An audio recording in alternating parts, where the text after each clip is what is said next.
Otro atributo, si subrayamos el de la omnipotencia y el de la infinitud de Dios, tenemos que subrayar inmediatamente el de la bondad y la misericordia. Ese segundo atributo, el de la bondad y de la misericordia. Nuestra misma existencia, el mismo existir, el mismo ser, el que estemos aquí, el que vivamos, ¿no? Pues es consecuencia de este atributo de Dios. Porque el bien es difusivo por sí mismo, ¿no? Y si Dios nos ha creado, es porque derrama bondad y el bien tiende a comunicarse. Entonces, como Dios es bondad pura, el bien tiende a compartirse y entonces crea vida, Dios crea vida. Dios no tenía obligación de crearnos, ¿no? Pero el amor tiende a ser difusivo.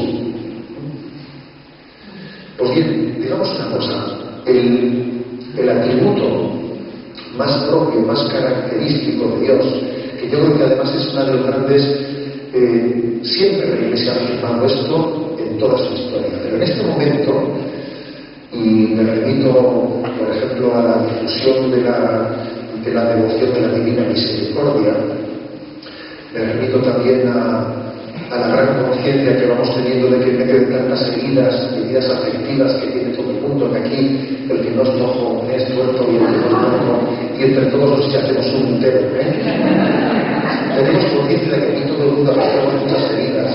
Yo creo que este mundo está muy necesitado de la misericordia. Lo que el Papa hizo el otro día domingo, ¿no? Que obviamente el Papa dijo, a ver, voy a ironizar un poco para que el Evangelio sea noticia. A veces uno tiene que, para que el Evangelio sea noticia, porque es muy difícil que los medios de comunicación hablen de la misericordia así en una hora. Me refiero al telediario del mediodía, ¿sabes?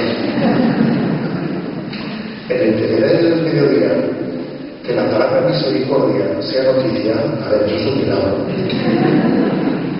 Porque son cosas que en teoría a un medio de comunicación no le interesan, ¿no? Al Papa se le puede hacer esa jugada en el domingo, ¿no? de la misericordia, etc. Porque él se dio cuenta de que este mundo necesita escuchar este concepto, necesita como una persona que está en el desierto necesita una gota de agua. Necesitamos misericordia. Y creo que ese es el gran atributo de Dios. El amor de Dios, cuando se proyecta en los míseros, se le llama misericordia. ¿Qué es misericordia? El amor de Dios proyectado en los míseros. ¿Tú eres mísero? Dices, no, pues entonces no tienes misericordia. Es importante que uno se sienta mísero, que se sepa mísero, para que pueda recibir la misericordia. Si no, no puede recibirla. La misericordia es el amor que se estremece, el amor que se moviliza ante la miseria del prójimo. Bueno, pues ahora, si eso es así en Dios, fijaros lo que es la familia. Lo que es la familia. La familia es el único sitio en el que uno es amado no porque sea amable. Eso es un milagro, La gente suele ser amada porque es amable, La familia no. En la familia no es amado porque es amable, no. Es amado con un amor de misericordia, porque encima el que menos se lo merece, más nos volcamos en él. Es que a veces uno, justamente cuando menos se merece ser amado, es cuando más necesita ser amado. A veces no siempre. Siempre pasa eso. Es que justamente cuando un hijo, cuando un esposo, cuando una esposa menos se merece ser amado, más necesita ser amado. Entonces, en la familia hay un amor de misericordia. Hay un amor de misericordia, ¿no? Que ciertamente en el mundo, si no es por la vía de la caridad cristiana, no la hay. Se ama lo amable y se detesta lo detestable. Todo muy lógico, ¿entiendes? Todo muy lógico. El amor de la familia no es un pago por los méritos, por sus obras buenas.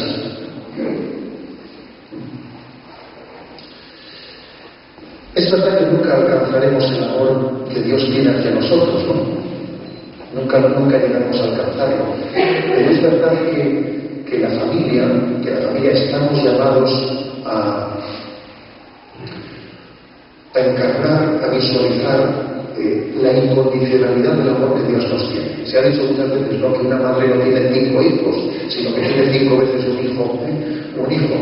Algo así le pasa a Dios, que es capaz de amarnos a todos y amarnos a nosotros. Por ejemplo, cuando explicábamos la redención de Jesucristo, a mí siempre me ayudaba mucho en la meditación de la pasión de Cristo, decir, Cristo murió por todos y murió solo por mí. O sea, Jesucristo entregó su vida solo por mí, como si yo hubiese sido el único por el cual ha dado su vida redentora. Y no estoy diciendo ninguna barbaridad, es verdad. Y al mismo tiempo se ha entregado a todos. Eso, entender eso, casi hay que ser madre o padre para entenderlo, ¿sabes? Porque esa es una experiencia que no tiene casi correlación con las experiencias humanas. Para entender eso de que se puede amar a todos y al mismo tiempo a cada uno en concreto y particularmente. Esa es una experiencia que nada, que se puede percibir desde la maternidad o desde la maternidad, sino difícilmente se entiende. Bueno, pues creo que incluso podemos decir que en la hipótesis, ¿no? A veces nosotros decimos, bueno, pues hemos tenido un hijo. Algunos tienen que cargar con el problema de que han tenido un hijo no deseado. Dios nunca tiene un hijo no deseado. Nosotros tenemos que intentar desear lo que Dios quiera. Para un cristiano no debería de existir la palabra hijo no deseado. Eso debería estar borrado de nuestro universo mundo. Podría ser un hijo no esperado. No esperado es una cosa, pero no deseado no. A ver, no deseado no, porque yo quiero lo que Dios quiera, y yo soy consciente de que llevo adelante un proyecto del amor de Dios. Por lo tanto, si yo quiero lo que Dios quiera, la palabra hijo no deseado la tendría que tener borrada del mapa, del mapa. Y estamos llamados, por lo tanto, a querer a nuestros hijos con ese grado de personalización con el que los quiere Dios. Es verdad que Él siempre tiene ventaja, porque, por ejemplo, nosotros podemos decir, pero qué sorpresa me da este hijo, y Dios le conocía como era desde el principio, tú lo vas descubriendo, y Él, tú quisiste tener un hijo, pero claro, tú no encargaste a Iñaki, pero es que Él te conocía a Iñaki desde el principio, ¿sabes? O sea, Él tenía un conocimiento mucho más personal que tú, de ese hijo. Pero tú estás llamado a amarle con un amor de misericordia, que aunque es imposible imitarle a Dios literalmente, ¿no?, llegando a personalizarle y conocerle como Dios te ha conocido desde toda la eternidad. Un paso más, otro de los atributos de Dios, el de la simplicidad. Dios es simple, el de la unicidad. Dios es único. Si hubiera otros dioses, ya no sería Dios. A ver, no puede haber dos dioses todopoderosos, no puede haber dos dioses infinitos, es una contradicción. Dios es simple. Simple es lo que no es compuesto por partes, lo que es indivisible. Qué difícil se nos hace a nosotros reflejar este atributo de Dios, porque somos complejos, porque cada uno es hijo de su padre y de su madre. Qué distintos somos, qué distintos somos, qué distintos son nuestros hijos. La pluralidad sería mucho mejor reflejada que la simplicidad. Nosotros somos muy complejos, somos muy diversos. Lo de que somos plurales no hace falta reivindicarlo, porque eso es obvio. Lo difícil es reflejar la sencillez y la simplicidad de Dios. Pero el ideal del Señor en el Evangelio es que seamos uno. Padre, Jesús ruega al Padre después de la última cena, antes de ser prendido: Padre, te ruego para que todos sean uno, como tú, Padre, y yo somos uno. Que sean uno. Jesús lo pidió: Padre, te ruego que sean plurales. No, a ver, eso no hace falta pedirlo, ¿me explico? Esta petición Jesús no la hizo ni se la espera. Jesús pidió, Padre, que todos sean uno. Porque eso es un milagro, que seamos uno. Por eso creo que una familia fuerte es una familia que goza de salud espiritual, es una familia en la que se habla más de nosotros que de yo. ¿Sabes un detalle curioso? En el idioma vasco, en euskera, cuando uno habla de su padre, no puede decir mi padre, eso no se dice nuestro padre, aunque tus hermanos no estén contigo en ese momento. Él no puede decir mi padre, no, nuestro padre, que Dios está delatando que tiene hermanos, ¿sabes? Se está delatando que tiene hermanos. Es decir, yo creo que una familia fuerte es la que habla más de nosotros que de yo. Es una familia que remarca la unidad interna, que remarca la heredad común de los valores, que remarca más la comunión que la autonomía. A ver, en una familia con salud espiritual se remarca más la comunión que la autonomía. Si es que la autonomía, ¿sabes? No hace falta remarcarla mucho. La cámara tira al bosque, no te preocupes. Que ya sale el genio de cada uno enseguida por su lado. Si es que el genio sale por sí solo. Eso no hace falta reivindicarlo. Pero lo que es un logro es que una familia tenga una conciencia de compartir los valores, de compartir la heredad, de que del abuelo recibimos esto, de la abuela recibimos lo otro. Eso es un signo de salud espiritual en el seno de la familia. Imitarle a Dios en su unidad. Imitarle a Dios en su unidad. Nos pasa en la vida que cuando uno va avanzando en la vida, cuando uno va avanzando en la vida espiritual, yo creo que cada vez tiene conciencia de que las cosas son más sencillas. Al principio uno tiene complejidad, ¿no? Tiene una sensación de que la vida es muy complicada, Pero según vas avanzando en la vida espiritual, las cosas las ves más sencillas. Alguien dijo que cuando Dios te llama, primero te implica, luego te complica, pero finalmente te simplifica. Ese es un proceso que todo el mundo tenemos que llevar primero. Ojo, cuando si Dios te llama a convertirte, te complica. Claro que te complica, lo que te tienes, se cambian muchas cosas en tu vida, tienes que ponerte a desarrollar, pero es que finalmente te simplifica.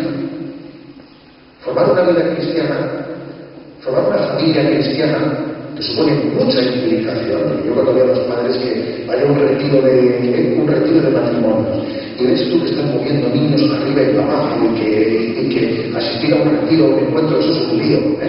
Yo cuando suelo presidir algunos retiros así de matrimonios con niños ahí en San Sebastián, y uno ve cómo llegan allí los volúmenes con los niños y parece que no, es que no tiene mérito. Tiene mérito poner esas tropas, que cuando tienen que levantarse aquí y preparar cosas, túpers, no sé qué pasa. Mucho lío salir de casa con toda esa tropa. Bueno, te implicas, te complicas, pero es la única manera de que al final te simplifiques. Si no pasas por ahí, al final no llegas a la simplicidad. Y es verdad que cuando uno más se acerca a Dios, todo lo ve más sencillo. Todo lo ve más simple. Nosotros somos muy complicados, Dios es muy sencillo. Y te vas acercando a Dios al final y dices, si es que la vida es más sencilla de lo que parece y nosotros la complicamos mucho. Por eso me parece que la imitación de la sencillez de Dios, de la simplicidad de Dios, de la unidad de Dios es muy importante. Y voy a terminar, yo creo, para que haya también un poquito de tiempo de diálogo. A ver, un último atributo de Dios. A Dios también le evocamos como eterno, Dios eterno, Dios inmutable. En Dios no hay sucesión ni de horas, no tiene principio y fin. Dios no cambia como los seres humanos, no cambia de ánimo. cambia de pensamiento, no cambia de voluntad, ¿no? Dios está siempre ahí. Y por contra, pues la experiencia de este mundo es que este mundo cambia a una velocidad vertiginosa. Pero sin embargo, yo creo que nosotros estamos llamados a entender que en este mundo hay muchas cosas que están en cambio vertiginoso, pero que la familia, en la familia, se caracteriza precisamente por permanecer, por tener una experiencia de que lo sustancial queda intacto. Si un joven, si un padre, si una madre tiene la experiencia de que todo está cambiando continuamente y de que no hay nada que permanece, al final la cabeza no sabe por dónde gira. Sin embargo, en la familia estamos llamados a subrayar que hay cosas que son eternas, que incluso también es bueno que hacemos nuestras tradiciones, que tengamos nuestras santas tradiciones. A mí me impresiona mucho, por ejemplo, las carmelitas descalzas, que tienen las tradiciones de Santa Teresa de Jesús y las conservan con un mimo exquisito. Es importante que en la familia conservemos las tradiciones. Las tradiciones que hemos recibido de nuestros padres. El inmaduro tiende a confundir progreso con velocidad. Hay gente que confunde progreso con velocidad. Eso es una equivocación muy grande, ¿no? El maduro descubre que el progreso nace de la fidelidad a la herencia recibida. Entre otras cosas, porque si somos algo, es porque nos hemos podido subir sobre los hombros de los que nos han precedido, porque es así. Entonces yo creo que los cambios de beta, cuando uno dice, a ver, tenemos un poco el peligro de ser los vegetas en esta familia, en delante de nuestros hijos, hace mucho daño a la familia, porque transmiten arbitrariedad, confusión, relativismo. Si un hijo se acerca a unos padres y diciendo, a ver por dónde sopla el viento, a ver qué dice mi madre, esa es una experiencia muy mala. Hoy sí, mañana no, dependiendo de nuestro estado de ánimo, eso es un desastre. Yo creo que es muy importante el que también imitemos de Dios su eternidad, es decir, que imitemos de Él la perdurabilidad, la estabilidad.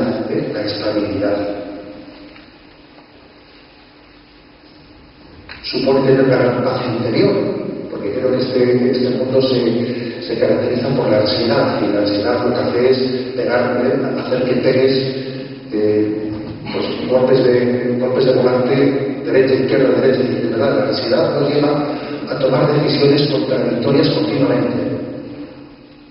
Esto es lo contrario. Y sin embargo, la paz interior, la serenidad y la paz interior es la que nos permite la estabilidad, ¿no?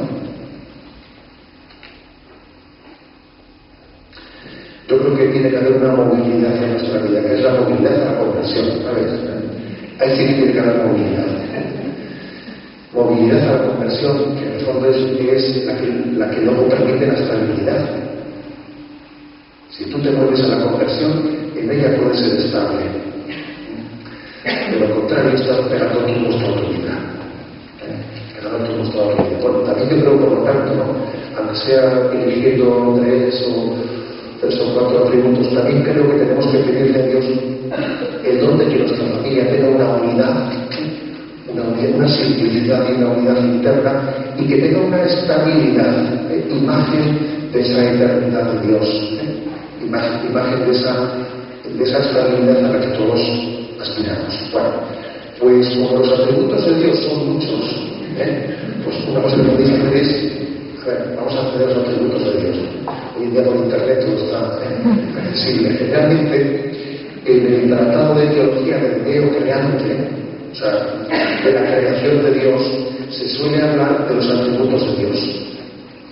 Bueno, os invito a que también os asoméis a ello. Es una manera de aproximarnos a cómo es Dios, con qué atributos le conocemos. Y pedirle la gracia de que se sepamos reflejarlos en nuestra familia, humildemente, claro, con esa, digamos, esperanza que tenemos de que nuestra familia sea imagen y semejanza de Dios, que nuestra familia sea un reflejo de la familia trinitaria, del Padre, Hijo y Espíritu Santo, que son una familia de la cual nosotros participamos. Nuestra vida, el hombre no es un individuo, no somos individuos, somos personas que formamos familia y así somos imagen y semejanza de Dios, ¿no? Bueno, por eso os animo a que os acerquéis a los atributos de Dios y en ellos tengáis una meditación de la vocación a la que está llamada nuestra familia. Y dicho esto me callo, porque espero que aunque sea un ratito podamos tener un rato de colegio.